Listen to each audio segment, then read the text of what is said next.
I never thought I'd be the one to say this, but sometimes real life is more shocking than fiction.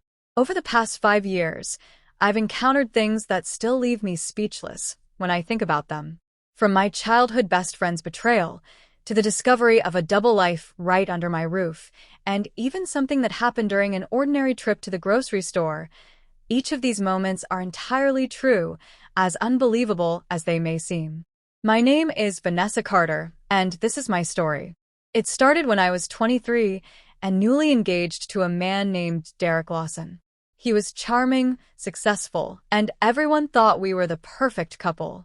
We lived in a quiet neighborhood in Arizona, had a golden retriever named Max, and spent weekends hiking or binge-watching detective shows. I thought I had everything figured out until one day, my phone buzzed with a message that would turn everything upside down. It was from my childhood best friend, Jessica Monroe.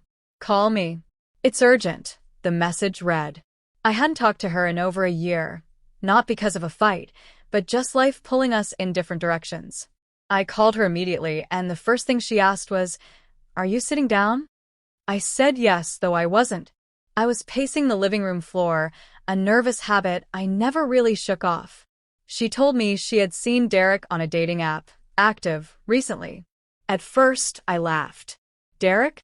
The guy who plans our weekly Costco runs? The one who insists on date nights every Friday? No way. But Jessica sent screenshots, and there he was, using a different name, but the same face, same eyes, same smile. My stomach sank. I confronted him that night. He denied it, of course. Said someone must have stolen his pictures. But I couldn't shake the feeling that something was off. Over the next few days, I did some digging. I created a fake profile on the app and matched with Brandon, Derek's alias. We talked. Asked questions only he would know the answers to. He answered every single one correctly. My heart shattered. I didn't even cry. I just stared at the screen, frozen. When I showed him the messages, he didn't even bother lying this time. "I don't know why I did it," he muttered. "It's not like I met up with anyone. It was just attention." That excuse didn't cut it for me. I broke off the engagement and moved out a week later. That was the first shock.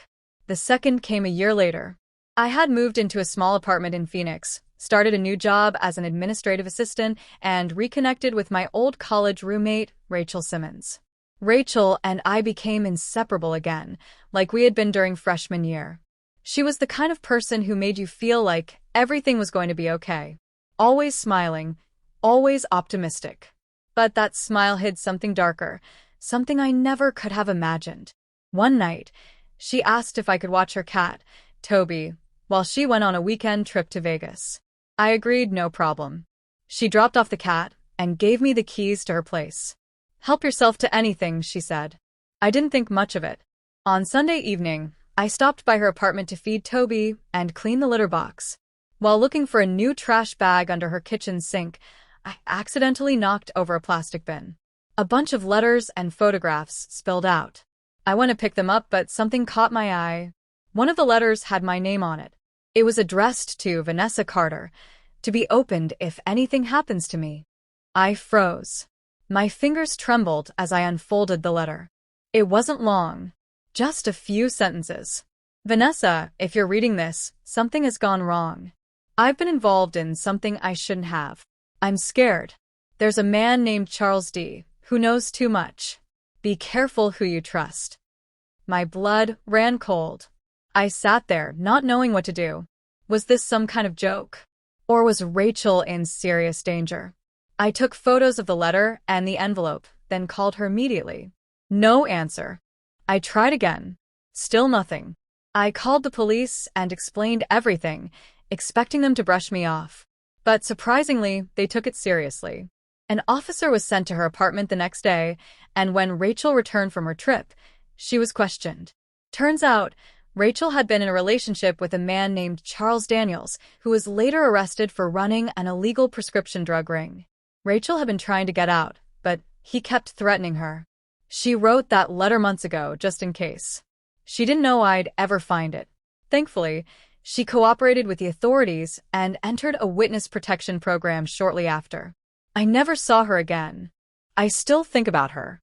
The third shock happened the most randomly, inside a grocery store, of all places. I was shopping on a rainy Tuesday evening in the canned food aisle when I saw a little girl standing alone, crying. She looked about 5 or 6. No parent in sight. I walked over gently and asked, "Hey, sweetie, are you okay? Where's your mom or dad?" She just shook her head and cried harder. I led her to the customer service counter, and they made an announcement over the intercom. After 10 minutes, no one came. 20 minutes. Still nothing. A store employee called the police. When they arrived, they gently took her in and began trying to identify her. I felt so bad leaving, so I asked if I could give my number in case they needed a witness or something. They said sure. 2 days later, a detective called me. He asked if I could come in to answer a few questions. I didn't expect what came next. He told me the girl had been reported missing 3 weeks ago from a neighboring state. She'd been abducted. Her name was Emily Dawson, and they were still investigating who had brought her into the store and then left her. There were no security camera angles that showed the adult who came in with her. It was like they had vanished into thin air. My jaw dropped. Because I helped her get to the police, they invited me to her reunion with her parents. It was the most emotional thing I've ever seen. Her mother collapsed into tears. Her father hugged me like I was family.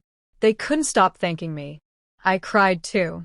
To think, a simple grocery store run turned into something that saved a life. You'd think by now I'd be used to life throwing curveballs, but nothing could have prepared me for what happened last year. My older brother, Kyle, who I always thought was the most boring and stable person ever, came to visit. He brought along his fiancée, Megan, and everything seemed fine, until I noticed how tense he was the whole weekend. He kept checking his phone, stepping out to take calls, and barely ate anything. On the last night of their visit, Megan pulled me aside while Kyle was in the shower. "Vanessa," she whispered, "I need to tell you something, and you can't let him know I told you." My heart skipped. She went on to explain that Kyle had recently been approached by the FBI. Apparently, one of his coworkers at the tech company he worked for had been caught selling confidential data overseas. Kyle wasn't guilty, but he had accidentally stumbled upon evidence in an email thread and reported it. Now, he was part of an ongoing federal investigation.